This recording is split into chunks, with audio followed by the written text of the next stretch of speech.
자, 이제 민주당으로 가보겠습니다. 최강욱 의원에 대해서 6개월 정지, 당원 자격 정지를 하니까 박지원 이야기부터 잠깐만 이야기해 보겠습니다. 박지원이 김남국도 징계를 요구합니다. 최강욱 성추행을 은폐했다는 거예요. 그러면 나아가서 철험에도 해체해야 된대. 이거 딱 보면서 얘 많이 아픈 애구나 이제. 그러니까 어떤 아젠다를 갖고 지속적으로 뭔가 자기가 주의 주장을 펼치는데 이런 거라고 저는 생각이 들어요. 최강욱 의원 징계 전에는 중징계해야 된다 그러고 징계가 나왔더니 징계가 가볍다 그러고 이게 거기다가 김남국도 성추행을 은폐했다. 원리적으로 말하면 김남국이 피해자인 거예요. 다른 식으로 말하면 그 욕을 들은 게. 근데 철험에도 해체해야 된다. 나대는 정도가 아니고 이거는 이 정도 할 정도면요. 두 가지밖에 없는 거예요. 하나는 아픈 애거나 진짜 아픈 애거나 하나는 박지원을 미는 세력이 있다고밖에 볼 수가 없어요. 당이 계속 이것 때문에 분란이 생기잖아요 지금. 저는 박지원이 위원장 하던 시절부터 그 민주당 내 중진들이 우쭈쭈 하면서 잘한다 하면서 챙겨준 그게 일종의 이제 병적인 현상으로 드러나는 거라고 봐요. 그러니까 이게 상식적으로 너무 말이 안 되잖아요. 제가 이덕춘 변호사랑 둘이서 길거리에서 싸우고 있는데 마차님이 지나가다가 욕을 들었어. 그래서 기분 나쁘다고 신고한 거랑 똑같은 거예요. 그렇지. 그게 무슨 말입니까 그게. 그러니까 최강욱 의원이 어떤 이야기를 했다 안 했다는 별개로 치고 그 이야기를 들었다는 사람은 그 대화의 주체가 아니잖아요.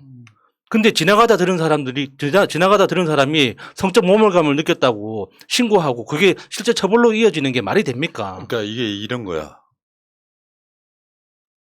온라인 화상회의잖아요. 온라인 화상회의여서 최강욱 의원 앞에는 오프라인에는 최강욱 본인밖에 없는 거 아니야. 자기 책상에서 화상회의를 하려고 했을 테니까. 줌회의를 하면 이제 소속돼 있는 사람들 화면이 나타날 거 아니에요. 그 화면 앞에 여성은 한 명도 없었던 상황이에요. 분위기 좀 좋게 하려고 서로 농담도 주고받을 수 있는 거거든요. 근데 그 상황에서 마치 화면에 보이지 않는 여성 보좌관들이 들었으므로 그 사람들이 피해자다 지금 이 논리거든요. 예. 그때 발언으로 한번 돌아가 볼게요. 왜 안 보이는 데서 그러고 있냐? 옛날 학교 다닐 때처럼 숨어서 짤짤이 하고 있는 거 아니냐? 이 취지로 이야기를 했다는 거예요. 왜냐하면 이게 사실 이런 사건이 나면은 그 즉시 최강욱 의원 말씀이 좀 지나친 거 아닙니까? 라고 항의한 상황이 아니야. 시간이 지난 뒤에 저런 식으로 이야기를 해서 모멸감을 느꼈다는 거죠. 여성 보자고 한 며칠? 그러면 이제 내가 했던 말, 왜냐면은 줌이라고 하는 게 스탠바이 시점에서는 녹화가 안 되고 나중에 회의가 시작됐을 때 본격적으로 녹화하는 그런 게 있잖아요. 기능적으로. 그런 과정들이 있어갖고 그게 안 돼 있을 상황에서 숨어서 짤짤이 하고 있는 거 아니냐에 대한 이 발언 자체가 나는 그렇게 말한 적 없다. 나는 짤짤이라고 말했을 뿐 소위 그 성행위를 그러니까 자유행위를 암시하는 발언을 한 적 없다 하면서 생각을 말했던 발언들을 유추해낸 거거든요. 그러니까 평소에 최강욱 의원이 그러니까 국회의원 하기 전에도 여러 이제 팟캐스트나 공중파에 방송 출연을 많이 하셨잖아요. 그러니까 그 공중파에서는 그런 표현을 안 썼지만 팟캐스트에서 인터뷰할 때는 옛날 학창 시절 이야기하면서 짤짤이 이야기도 자주 했고, 그러니까 어떤 농담적으로 가벼운 이야기를 할 때, 그러니까 우리들끼리의 가벼운 게임이라는 의미를 담아서 짤짤이라는 걸 많이 몇 번 썼던 이력이 있습니다. 그러니까 이 짤짤이라는 건 그 남자 학교를 나왔던 사람이라면 누구나 알고 있는 공통된 문화 같은 거잖아요. 짤짤이를 좋아했든 안 했든지 간에 짤짤이라는 단어를 다 알고 있기 때문에 그러니까 남성 의원들끼리 회의를 하는 과정에서 일종의 농담으로 던진 이야기인데 그 짤짤이가 서로 들은 사람이 나는 짤짤이로 들어서 불쾌했다. 한데 불쾌할 수 있습니다.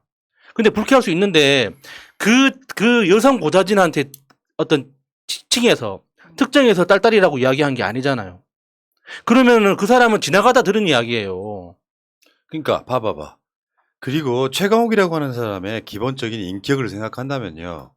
이 문장 다시 한번 보여줘봐. 이 맥락에서 옛날 학교 다닐 때처럼 학교 다닐 때 숨어서 소위 자유행위를 하는 사람이 어디 있습니까? 짤짤이는 가능해도 문맥상으로도 말이 안 되잖아요. 근데 문제는 우리는 분명히 딸딸이로 들었는데 최강욱은 짤짤이라고 우기고 있다. 우겼으므로 중징계야. 나는 도대체 이런 정당을 본 적이 없어요. 솔직히 말씀드리면. 그러니까 이게 정말 무시무시한 게 요즘 그 법원에서 이루어지고 있는 그 성인지 감수성 때문에 피해자를 주장하는 여성의 진술만 일관되면 무조건 사실로 특정해 버리잖아요. 그게 그래서 문제야. 피해 여성의 주장을 근거로 처벌을 하는 사례가 지금 계속 생기고 있는데 그거하고 똑같은 거예요. 내가 피해를 받았다고 주장하는 사람의 그 말을 사실이라고 전제해 버리고 사실관계를 조사하지도 않고 사실관계를 확인하지도 않고 그냥 주장이 존재하니까 그 주장이 사실이다. 근데 반론도 있잖아요. 반론에 대해서는 전혀 인정하지 않고 예. 그래서 최강욱 의원이 그 민주당 윤리심판원의 징계가 나오자 징계에 불복한다. 그러면서 재심 신청하겠다. 그리고 가해자는 오명을 벗겠다. 이렇게 지금 SNS에 긴 글을 썼거든요. 근데 이게 언론들은 글이 너무 길다 보니까 발췌만 하잖아요. 우리는 다 읽어드리겠습니다. 네. 그래서 맥락을 좀 이해를 하셨으면 좋겠어요.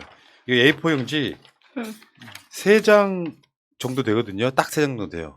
이거를 다 읽어드리겠습니다. 읽어볼까요?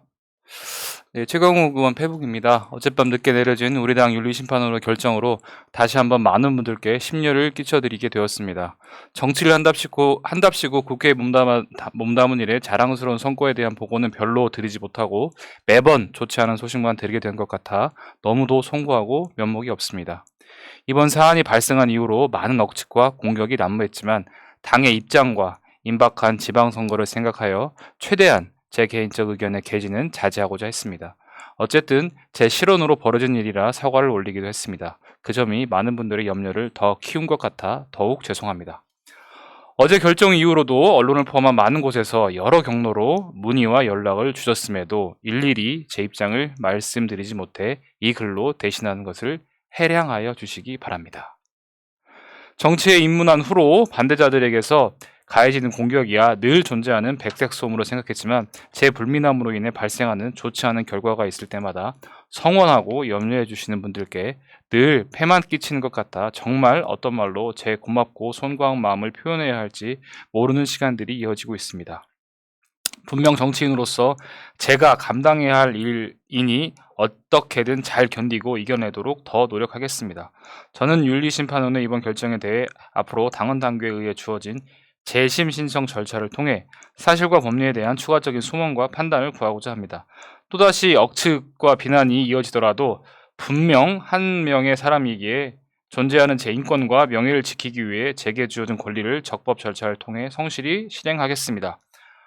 먼저 이번 판단은 가급적 객관적이고 명확한 증거에 따른 사실 판단과 그에 이어진 결정에 이어졌으면 좋겠다는 아쉬움이 있습니다. 위원들께서도 인정하신 바와 같이 이 사건의 직접 증거는 존재하지 않고 여러 진술과 정황에 대한 상반되거나 차이가 있는 의견들이 있고 실제 제출되기도 한 것으로 알고 있습니다. 특히 윤리심판원의 판단은 당의 최고 심판기구로서 사실상 정치인의 생명과 같은 명예와 그에 수반하는 정치적 운명을 좌우할 수 있는 결정이기에 최대한 엄격하고 신중하게 증거에 따른 명확한 사실규명이 필수적이라고 생각합니다. 불필요한 잡음을 없애고 당의 본인의 경험에 따른 판단과 사실을 알린 당사자의 입장을 존중하여 제가 추구할 수 있는 적극적인 증거 수집이나 방어를 위한 조치를 일치하지 않고 있었던 것이 결과적으로 심판 절차에서 판단을 흐리게 하는 요소로 작용하지 않았는지 자책하며 다시 한번 찬찬히 사실관계를 살피고 오해가 풀릴 수 있도록 입증하는 노력을 하고자 합니다. 심판의 진행 과정에서 위원분들의 질문에 성의 있게 답하는 것도 필요하지만 실제 참석자와 관련자들이 경험한 사실이 제대로 전달되어 입증된 것인지 다시 확인하겠습니다. 예, 잠깐 끊고 갈게요. 예. 최강욱 의원의 그 성정이나 스타일을 보면 내가 그렇게 말하지 않았으니 아니겠지, 다 알아주겠지 하고 그냥 넘어간 거예요. 그러니까 복잡하게 그 다음에 박지현처럼 계속 스토커처럼 말을 붙이는 게 아니라 이런 걸로 징계를 받는 것 자체도 좀 황당해하는 느낌이었던 거고 일체 대응하지 않았다는 거예요. 예.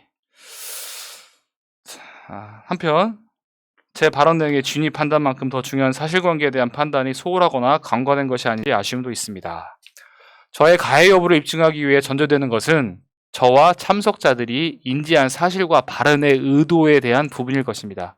특히 일각에서 확정된 사실로 간주하고자 하는 소위 성희롱 혐의를 인정하려면 분명 저를 포함한 참석자들의 인지 여부가 필수적 요소임에도 성급하고 아쉬운 판단이 있었다고 생각합니다. 당일 발언이 있을 때의 온라인 회의는 분명 의원들만의 논의가 이루어지는 것이었고 다른 참석자들, 특히 여성 참석자들이 있어 함께 논의에 집중하는 상황이라고는 전혀 알지 못했으며 따로 확인할 이유도 없었습니다. 이 점은 당일 회의에 참여한 다른 분들에게도 대부분 공통된 상황이었던 것으로 압니다. 그럼에도 불구하고 발언 상대방이 아닌 다른 이에게 가해가 되는 발언을 했다는 것을 입증할 근거가 무엇인지 꼭 확인하고 싶습니다. 물론 당시 상황에 대하여 더 정밀하게 근거를 제시하며 설명하지 못한 제 잘못이 클 것입니다. 하지만 향후 비슷한 사안이 다뤄질 경우를 감안하더라도 이 부분에 대한 입증과 명확한 증거에 따른 판단도 절대 소홀히 넘겨서는 안 된다고 여깁니다. 그러니까 아까 제가 말씀드렸던 그 상황이에요. 온라인 회의를 해. 화면상에 어떤 여성도 나타나지 않아. 그러니까 이거는 사실이란 전제 자체를 제가 하고 싶지는 않은데 그 표현을 했다고 치더라도 가장 중요한 건 고의성이라고 보거든요. 그러니까 누군가를 성희롱할 목적으로 그 말을 던졌느냐 이게 아닌데 여성 의원도 아니고 남성 의원, 친한 남성 의원한테 너 학교 다닐 때처럼 짤짤이 하고 있는 거 아니야? 빨리 나와. 화면이 이제 꺼져 있으니까 이 상황이 성희롱을 목적으로 했다라고 보는 고의성이 전혀 없잖아요. 그리고 주위에 여성들이 있다는 것 자체가 확인되지 않은 상태에서 어떤 농담을 던졌을 때 이걸로 징계하는 것 자체가 황당한 일 아닙니까? 그렇죠. 네, 무엇보다 안타까운 것은 일각에서 제기한 2차 가해에 대한 의혹입니다. 다행히 심의 과정에서 명확한 입증이 없다는 점이 밝혀졌지만 그와 별개로 사실관계에 대한 최소한의 해명을 한 것이 타인에게 심적 고통을 주었기에 제 책임의 사유로 삼았다는 부분은 향후 다른 사건의 해명이나 방어권 행사에 관련해서도 좋지 않은 선례가 될 가능성이 있습니다. 일단 복수의 관계자에 의해 정식으로 제기된 문제에 대하여는 일제 의견 개진을 하지 않고 입을 닫는 것만이 피해자의 인권을 보호하고 젠더 감수성에 합당한 행위라는 것은 지나친 비약이라고 생각합니다. 우리 당의 건강한 미래를 위해서라도 윤리심판원의 판단은 엄정한 사실 확인과 법률적 판단 기준에 의거한 선례를 확립하는 것이 필요합니다. 예수님 같은 성자가 아니고 그렇게 취급될 수 없음에도 제가 마치 십자가에 매달린 당내외로부터 계속되는 비난과 공격으로 낙인이 찍히고 있는 게 아니냐며 걱정하시는 분들도 있음을 압니다. 물론 지나친 억측도 경계해야 하고 감정적 판단도 자제해야 할 일입니다. 그렇다면 이번 징계의 양정이 설령 모든 사실관계가 다 확실히 입증된 것으로 전제하더라도 이처럼 전례 없는 수위가 올바른 것인지 많은 분들이 의문을 제기하고 있다는 점도 충분히 설명하도록 하겠습니다. 이미 우리 당은 지방선거 공천 과정에서 피해자의 정식 고소가 있었다는 이유만으로 엄정한 사실규명 없이 박홍률 목포시장 당선인을 제명하고 결국 무소속으로 승리하게 한 아픈 과오가 있었습니다. 매사 신중하고 엄정한 입증과 판단이 필요한 이유이고 인권을 최우선으로 하는 민주정당으로서 우리 당의 향후 진로와 정체성과도 무관하지 않은 부분일 것입니다. 특히 향후에도 사라지지 않는 일부 언론의 무책임한 선동에 휘말리지 않기 위해서라도 분명한 판단과 입장 정리에 따른 선례와 기준의 확립이 있어야 할 것입니다. 그러니까 이거는 그거잖아요. 우리가 계속 주장해 왔던 얘기예요. 피해자라고 주장하는 사람의 주장만으로 사실상 지금 그런 거 아니에요. 최강욱 의원 쪽에 반론은 사실상 거의 1도 안 들어간 상태에서 주장만으로 더구다가 2차 가해 했다면서 거기다가 가중 처벌해갖고 당원권 정지 6개월 이런 식으로 내려버렸다는 거거든요. 이거 바뀌어야 된다는 거지. 네. 이게 정말 잘못된 미투가 지금 계속 낳고 있는 결과물에 민주당이 계속 휩쓸려고 하는 거예요. 주장만 해. 주장만 하면은 민주당 정치인들 다 날릴 수 있지 이제부터는. 거기다가 그러니까 피해 주장을 사실이라고 믿는 사람까지 피해자에 포함시켜 버렸습니다. 이거 엄청난 오류거든요. 그러니까 지금 이 사건에서는 피해자라고 주장하는 사람은 그 당시 김남국 의원 옆에 있었던 여성 보좌진 한 명입니다. 그런데 그 한 명의 주장을 사실이라고 믿었던 다른 사람들까지 피해자로 다 포함시켜가지고 그러니까 최강욱 의원이 어마무시한 범죄를 저질렀다는 것처럼 이야기를 하잖아요. 이게 말도 안 되는 소리가 어디 있어요. 근데 방금 최강욱이 이 언급한 것처럼 목포시장으로 당선된 무소속 박홍률 시장 이 건 굉장히 심각한 부분이거든요. 근데 이거는 박지원이 소명하고 위원장으로서 큰 책임을 져야 할 부분입니다. 그런데 여기에 대해서는 한 번도 뭐 사과를 하거나 진상조사를 하겠다는 이야기가 없었죠. 이런 부분만 하더라도 향후 당에서 어떤 직책도 맡아서는 안 된다는 겁니다. 예. 자, 계속 가겠습니다. 예. 마지막으로 당원 지지자 여러분께 간곡히 호소합니다.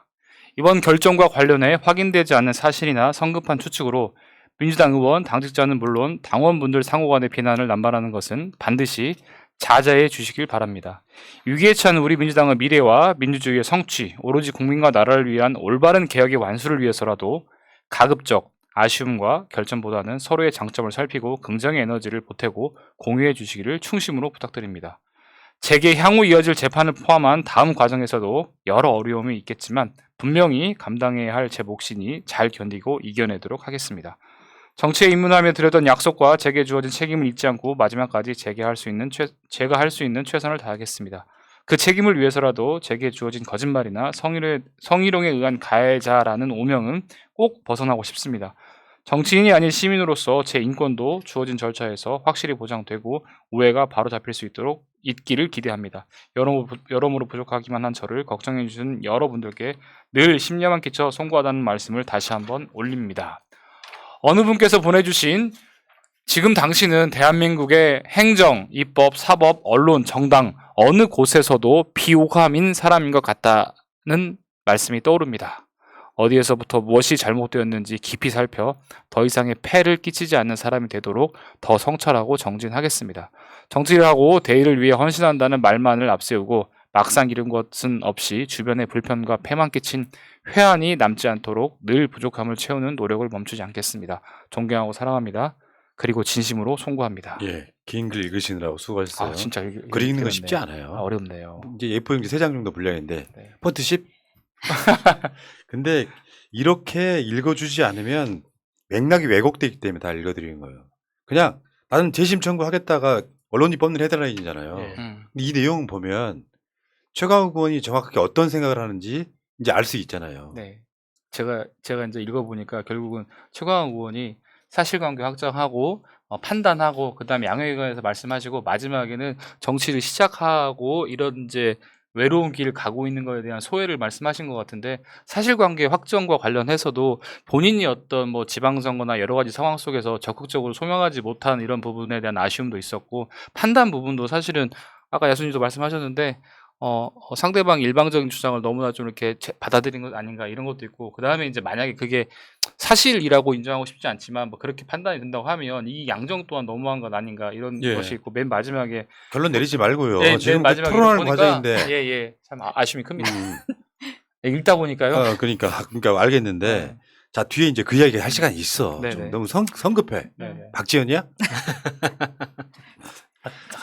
가장 센 박- 공격인데. 박지현이 또 최강욱 의원의 이 글이 나오자마자 또 반박을 합니다. 음. 이걸 중계하듯이 하고 싶지는 않은데 아직도 자신의 잘못을 인정하지 않고 장문의 반박글로 윤리심판원의 결정을 부정하면서 재심 신청을 하고 당을 깊은 수렁으로 끌고 들어가는 최강욱 의원이 한없이 부끄럽습니다. 야 이거 솔직히 말하면 부끄러워 죽겠어. 이게 사람이라는 것이 그런 거거든요. 어떤 아젠다를 갖고 내 말이 맞아를 증빙하려고 하는 존재인 건 맞는데 박지현의 이런 건 사실은 약간 파시스트에 가까운 거예요. 상대방이 반박할 기회 자체를 무너뜨리면서 네. 너는 반박하지 마. 반박하는 게 2차 가해야 그 논리잖아 네. 지금. 봐봐요. 저기 김혜재 윤리위원이 했던 말에 그런 내용이 들어있어.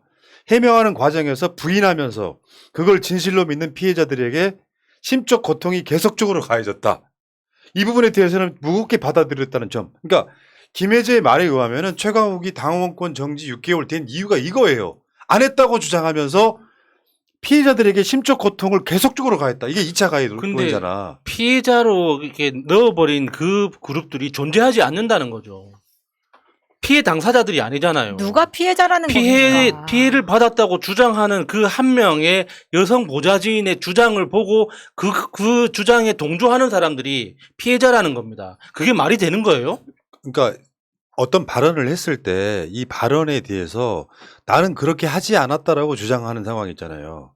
난 맥락상 최강욱 의원 손 들어주고 싶어요. 왜냐하면 우리 학교 다닐 때 숨어서요 자유행위 안 했다고 짤짤이는 했을지언정 맥락상 그게 맞잖아. 그러니까 저는 몇 번 이야기하지만 최광욱 의원이 뭐라고 했다는 게 중요한 게 아니라 그 딸딸이든 그냥 쿵쿵이라고 합시다.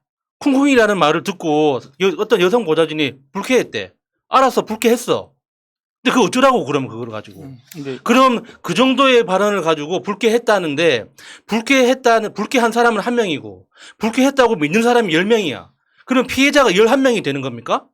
그게 그런 게 어디 있어요? 내가 봤을 때 그 김혜재의 말로 봤을 때는 피해 상황과 상관없이 최강욱은 징계의 어느 수위에서 전개가 될 거라고 이미 답정너였죠. 네. 답정너. 이제 지어져 그러니까 그 있었다고 이유를 끌어오는 봅니다. 거예요. 네. 안 했다고 하는 사람의 주장은 네가 안 했다고 하니까 가중처벌. 이게 그러니까 이건 박지현 씨 논리대로 하면 앞으로 그러니까 성희롱이든 성추행이든 피해를 주장하는 여성이 피해 받았다고 말만 하면 그냥 그 상대 남성은 자동으로 유죄가 되는 겁니다. 재판도 필요 없어요. 그래서 이제 재판을 왜 해? 이런 경우에 가해죄로 지목되는 사람들이 그러면 부인하는 경우에 바로 그게 가중처벌 받아야 되는 상황이냐라고 지금 우리 최강욱 의원도 얘기하고 있는 거죠. 그러면 가해자로 지목된 사람들은 어떻게 반론을 하라는 것이냐. 그냥 물어보면 아무 말 하지 말고 그냥 서면으로만 말하라는 것이냐. 이런 부분도 말하고 그러니까 있는 이게 거죠. 굳이 이제 형사적으로 말하면 재판한 거잖아요. 윤리심판으로 해서. 그렇죠. 그것도 윤리심판원이잖아. 근데 너는 가해자하고 걔네들이 주장하는 건 지금 윤석열의 검찰하고 똑같은 거예요. 했다고 인정해. 그럼 아니면- 봐줄게 이거잖아 지금. 그렇죠. 아니면 가중처벌. 지금 근데 핵심 몇 가지만 이제 결론을 한번 내볼게요. 성희롱성 발언이 있었다고 결론하는데 기본적으로 증거가 없어요. 녹화된 게 없다고. 증거가 없어. 증거가 없을 때는 오히려 이 어떤 상황들, 어떤 정황 상황들, 말의 문맥들 이런 것들을 보면서 결론을 내려야 되는데 증거가 없는 가운데 답은 정해져 있어. 최강욱은 성희롱성 발언을 했다. 두 번째, 최강욱이 계속 부인을 한 것이 2차 가해다 이런 거거든요. 아니 이런 식의 2차 가해에 대해서도 이걸 피해라고 생각하고 2차 가해라고 생각한다면 이 사람은 보좌관을 할 수 없다고 봅니다. 그냥 집 밖에 나와서 전철에 태그를 하는 순간부터 이건 고통이에요. 삶은. 근데 그거를 못 견디고 이런 사람이 무슨 국회에서 일을 해요. 여기서 핵심. 집 밖에 나오면 안 진짜 되지. 핵심이요. 골 때리는 핵심. 이것은 비대위가 문제를 제기했던 중대 사안이라는 판단. 비대위가 문제를 제기했기 때문에 중대 사안이어서 엄중하게 봤다 이런 거거든요. 그 비대위가 문제를 제기했던 그 비대위 당사자가 박지원이잖아요. 예. 박지원이 그러니까 문제를 제기했기 때문에 중대 사안이다. 그래서 이 중대 사안이기 때문에 그 징계를 하면서 중징계를 하다 이런 논리예요. 그런데다가 박지원이 뭐 징계를 약속했다고까지 이야기를 했으니까 이거는 진짜 정해졌다고밖에 볼 수 없는 거예요. 근데 저는 박지원이 이렇게 따박따박 무슨 이슈가 나올 때마다 그리고 본격적으로 최강욱을 쳐내기 위해서 이렇게 실시간으로 글을 올리는 걸 보면서 이게 너무 결이 똑같잖아요. 지금 이원욱이 했던 말이라던가 철험회까지 없애라고 하는 것이 이게 박지원 혼자만의 생각이냐는 거예요. 그러니까 박지원을 제가 봤을 때는 이런 장문의 글을 쓸 능력이 없다고 보는데 그 뒤에 누군가가 굉장히 조정을 하고 있다. 근데 그 사람들은 누구겠습니까? 수박들이 쳐낸 사람들을 보세요. 극문 팬덤을 만들었는데 이 사람들이 많은 사람들을 배척했습니다. 첫 번째 이제 이재명을 필두로. 그 다음에 이 팬덤 안에서 김경수나 조국을 사람들이 좋아하니까 어떻게 됐어요? 김경수 쳐냈죠. 그 다음에 조국 어떻게 했습니까? 무슨 분석행위 같은 거 해가지고 막 갑자기 조국이 이재명에 대한 기사를 올렸다는 이유만으로 국문 팬덤이 돌아서기 시작해서 공격을 하기 시작했죠. 근데 만약에 진짜 순수한 지지자라면 김경수에 대해서는 죄책감을 가지고 계속 갔어야 되는데 지금은 김경수도 파묻은 상황이에요. 근데 여기 와서 사람들이 또 최강욱에 열광하니까 이런 짓을 또 하는데 이건 세력이 있다고 판단이 됐고요. 그거를 이원욱이 행동 대장 노릇을 한다고 생각합니다. 근데 왜 이원욱이냐? 지금까지 이원욱은 우리한테 듣보잡이었어요. 언제 이원욱이 똥파리라는 이미지가 있었습니까? 그러다 보니까 지금까지 똥파리 이미지가 없던 사람, 즉 수박이나 똥파리 같지 않아 보이는 새로운 인물을 사용하면서 과거와 다르게 보이고 싶어 하지만 지금 결국 조동하는 것들은 같은 그룹이라는 거예요. 왜 그걸 어떻게 알 수 있습니까? 메시지가 똑같으니까 알 수 있는 거잖아요. 이게 지금 공격하는 방법이 뭡니까? 검찰이 최강욱을 왜 묻으려고 했어요? 봉사활동 시간 모자라다고 의원 상실형까지 때리는, 우리가 그렇게 욕하던 검찰하고 뭐가 다릅니까? 그 짓이 버젓이 민주당 안에서 똑같이 일어나고 있는 거예요. 그럼 이건 뭐예요? 검찰 개혁에 반대하는 민주당 내 세력이 검찰과 똑같은 짓을 하면서 최강욱이 당 내에서 크는 것을, 성장하는 것을 막기 위해서 지금 이 난리를 치고 있는 겁니다. 이 안에서 지금 박지원을 필두로 사용을 하고 있지만 당내 반발이 엄청나게 크고 지금 징계에 대한 당원들의 서명이 시작되고 있어요. 저는 박지원이 그렇다고 해서 뭐 당대표 지금 나오겠다고 하는 이야기나 최고위원을 노리고 있다 이런 이야기가 말이 안 된다고는 생각하지만 이 부분에서 박지원을 앞세워서 하는 사람들도 박지원이 그렇게 나갈 수 있을 걸 생각하지 않다고 생각합니다. 그래서 박지원은 물티슈랑 똑같은 거 지금 쓰고 버리는 걸로만 사용될 거라는 거예요. 마차님이 굉장히 강성으로 나가시네. 아니 근데 이해됨. 그 뒤에 또 하나는 지금 어떤 국회의원들이 쓰고 있는 보좌관에 대한 조직과 리더십의 문제는 있지 않은가 생각해 봐야 된다고 생각합니다. 야수님 민보협 회원이셨어요? 그렇죠. 모든 보좌진은 자동 가입됩니다. 자동으로 가입이 되는 겁니까? 근데 민주당은 보좌관들에 대해서 국힘에 비해서 대우가 좋은 걸로 압니다. 물론 국회의원 개개인의 성향은 다르겠지만 근데 이게 이런 협의회가 만들어진 이유가 뭐예요? 보좌관들이 피해를 당했을 때 자기들끼리 이제 보호하자고 만든 거잖아요. 네, 일종 노조의 개념이죠. 그렇죠. 근데 노조가 아닌 이유는 뭐예요? 이 사람들은 정무직이기 때문에 국가 공무원이 아니기 때문에 그런 건데 국가 공무원이죠. 정무직 공무원. 정무직인데 한정적인 거잖아요. 언제든지 나갈 수 있는 예. 거고. 근데 이런 보좌관 협의회 같은 곳에서 문제를 제기하지 마라라는 게 아니라 정당한 문제 제기는 환영한다는 겁니다. 근데 어떤 특정 성향을 가진 사람들이 모여서 진영을 공격하는 행위를 지지자들이 어떻게 받아들이라는 겁니까? 이거는 해당 행위랑 똑같은 거고 증거 하나 없이 우리 당 장수를 걸고 넘어졌다는 것 하나만으로도 이 조직은 박살나야 된다고 생각하는 거예요. 이제는. 그러니까 이거를 민주당 보좌진들이 다 그렇다는 게 아니라 그 집행부 운영진에서 이걸 주도하고 맞아요. 그 박지원을 그렇게 편들어 주고 실제로 이제 우리가 했던 걱정이 그런 거 아니었어요. 박지원이 비대위원장이 된 것도 이상하지만 이상해. 깨놓고 이야기해서요. 박지원 스스로 자기 그릇을 잘 몰라요.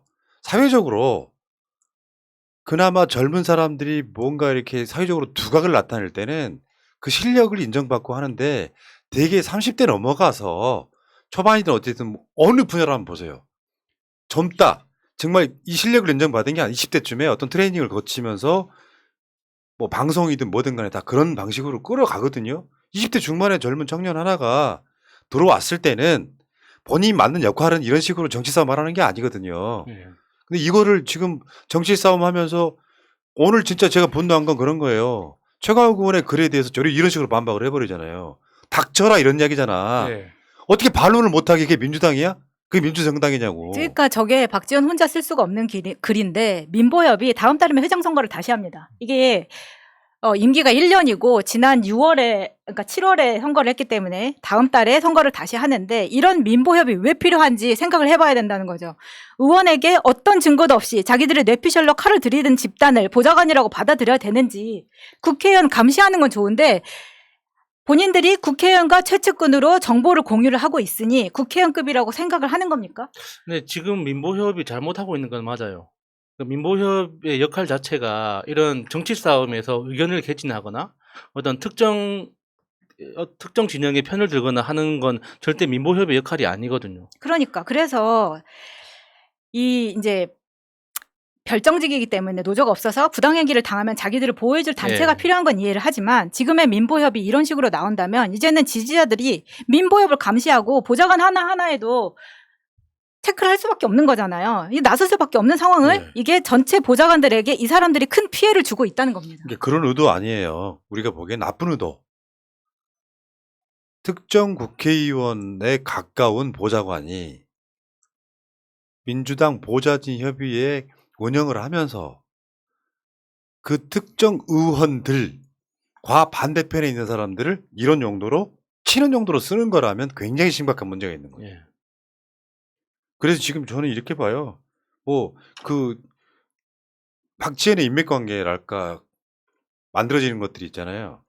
사실 이런 측면도 있거든요. 그 이야기는 더 이상 안 할 건데 굳이 말하자면은 청년과 여성을 통해서 민주당에서 86 정치인들 끌어내리고 우리가 거기 채우게 같은 의도도 보였잖아요. 그리고 86과 여성에다가 또 이제 개혁 성향의 국회의원들, 어떻게 보면 이재명과 가까운 국회의원들, 더 가까워 보이는 국회의원들, 이 사람들한테 흠집 내고 결국에는 자신들의 헤게모니를 쥐기 위해서 개혁 성향의 정치인들이 이렇게 악의적으로 나쁜 의도를 갖고 몰아내려고 한다. 이게 우리가 지금 보이고 있는 그 사람들의 의도거든요. 우리가 읽고 있는 의도가 그렇단 말이에요. 근데 이런 식으로 지금 다른 걸 떠나서 어떤 사안에 대해서요. 너 반론했으므로 더 중징계. 이거는 민주당에서 있을 수 없는 일이잖아요. 네. 지금 어째 분위기가 정의당이랑 비슷해져 가는 것 같은 그런 불안한 느낌도 듭니다. 아니 이제 어떻게 그 여성, 청년 이 두 키워드가 당을 장악하고 윤리적 기준까지 다 장악해 버립니까?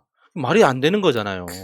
이제 저는 박지원이 그 나이에 이 민주당 같이 170, 80여 명의 국회의원이 있는 당을 이끌 만한 역량이나 이런 것들이 쉽지 않았을 텐데 그걸로 인해서 이제 뭐 정무적인 판단이나 이런 것들을 많이 흐렸을 거라고 생각을 해서 당을 이끌면서 많이 힘들었을 것 같아요. 그런데 그 당대표 비상대책위원장을 사임한 지 20일 만에 사실은 이렇게 독설에 가까운 이야기들을 쏟아내는 것을 보면서 아까 이제 푸나님 말씀하셨는데 아프다는 말에 저는 더 설득력을 좀 더 설득력이 들리는 게 사실은 그런 비난과 이런 상황에 노출되지 않았던 사람이 온갖 비난의 상황에 노출되고 치고받고 하는 그런 공방 속에 들어갔을 때 본인이 느끼는 스트레스는 진짜 어마어마할 거거든요. 그래서 정말 아플 수도 있겠다 이런 생각이 좀 들었고요. 그리고 사실은 최강욱 의원이 다른 얘기를 하는 게 아니라 일단은 징계 받은 거 인정하겠다. 그리고 당내에서 있는 적법 절차를 받아서 나 국회의원으로서 물론 개인으로서 인권을 회복하겠다 이런 얘기를 하고 있거든요. 그러면 그런 정당한 절차를 밟는다고 하면 본인이 수긍하고 받아들이면 되는데 불과 그 얘기 나오자마자 몇 시간 만에 마치 적법 절차를 받는 것도 잘못된 것을 맞아요. 이렇게 제기하는 것은 사실은 뭐 아까 파쇼 비슷하게 말씀하셨는데 그런 거 다름 아니고 근데 그런 행동을 보이는 것은 결국 박지원 전 비대위원장이 멘탈적으로도 상당히 무너져 있다 이렇게 아프다. 봅니다. 그러니까 뭐 상당히 좀 이렇게 박지원 전 비대위원장을 편드는 게 아니고요. 아니 편든다는 게 아니라 또 갑자기. 비대위원장을 뭔가 너무 좋게 보는 측면이 보여서 근데 그 말 맞을 거예요. 네. 저도 이렇게 자기 멘탈 무너지니까 내가 아프다 그랬잖아요. 네. 아픈 사람일 것처럼 분명히 저는 보이고 예, 저도 그 아프다는 말에는 동의를 하지만 그럼에도 좀 용서하기가 힘든 게 현실 정치는 연습 게임이 아니거든요. 내가 경험이 없는 청년이기 때문에 한번 실수했습니다. 봐주세요. 이런 말이 안 통해요. 이거 무조건 결과로 책임지는 거거든요. 네. 건데 그렇죠. 왜 자신의 부족함을 이런 식으로 덮어 씌우려고 아니 하는 거냐고. 근데 비대위원장이 사실은 최전선에서 싸우고 있는 사람을 청문회나 이런 상황에서 공격을 했다는 것 자체가 그렇죠. 이거는 재방송 할 세력이 때부터. 있다는 거예요. 아니 지금 비리 덩어리인 윤석열이 대통령이 됐는데 확인되지 않은 말 한마디로 국회의원을 저 지경으로 만드는 게 지금 이 국가적 재난 예. 상황에서 있을 일입니까? 그러니까 비대위원장 자리에 있으면서 지방선거를 치러냈단 말이에요, 같이. 그러면 지방선거에 그 패배 책임은 여러 가지가 있어요. 누구 때문이라고 말하는 거는 전 나쁘다고 생각해요. 누구 잘못이 어느 정도 다 이렇게 보는 관점에 따라서 있을 텐데 그중에 가장 중책을 맡았던 자가 지방선거 패배에 대한 어떤 그 미안함 이런 게 없이 자기 아젠다, 최강욱 징계하라 아젠다만 끌고 와가지고 다시 튀어나오면서 반론도 못하게 만드는 거, 이게 소위 말하면 레디컬 페미의 전형이에요. 물론 어떤 권력을 가진 사람들이 자기가 정말로 성범죄를 했으면서 안 했다고 하는 경우도 있겠죠. 그래서 사회가, 페미니즘이라고 하는 그 사회가 저건 좀 너무한다라고 약자의 소리를 들어주자 같은 일반적인 문화가 조금 만들어진 건 사실입니다. 근데 그 과정에는 분명히 가짜 미투라는 게 있는 것처럼 선의 피해자가 생겨요. 미투의 피해가. 그러면 이럴 때 본인이 페미 역할을 머물렀을 때는 이렇게 공격하는 거 나는 그럴 수 있다고 생각해요. 비대위원장 또는 비대위원장을 지낸 자가 반론도 하지 마라 같은 이 뉘앙스는요. 소위 레디칼 페미가 보여주는 대표적인 모습이라고요. 그리고 이게 불분명해. 증거도 없어. 주장만으로 지금 이게 박지원이 들은 것도 아니잖아요. 박지원한테 네. 누군가 꼰지르는 거 아니야. 네. 간단히 말해서. 그래서 최강욱이 그런 발언을 한 게 사실이라고 그것만 믿고 근데 그 박지원의 뒤에는 최강욱 같은 사람들이 당에서 존재감을 잃어야만 득을 보는 자들이 뒤에 있는 건 확실하잖아. 그러면 이건 악의적인 거죠. 그러니까 오늘 그 박지원이 고발까지 당했어요.